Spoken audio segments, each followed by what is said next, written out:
Hello everyone, আসসালামু আলাইকুম। তো মালয়েশিয়াতে যারা নতুন অবস্থায় আসেন এবং আসবেন, নতুন করে কলিং খুলতেছে তো মালয়েশিয়াতে, সর্বপ্রথম কলিং খুলব প্লান্টেশন মানে পাম অয়েল।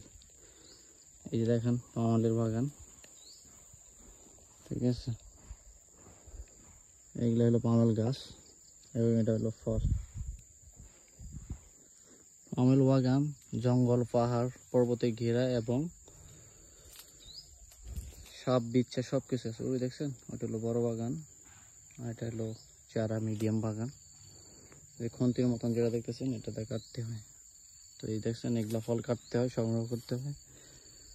তো আপনারা একটু জেনে শুনে আসবেন, বুঝে শুনে আসবেন। তো কীভাবে কাটতে হয় অবশ্যই ফলো করবেন এবং শেষ অবধি ভিডিওটা দেখে যাবেন। ধন্যবাদ সবাইকে। বিসমিল্লাহির রহমানির রহিম।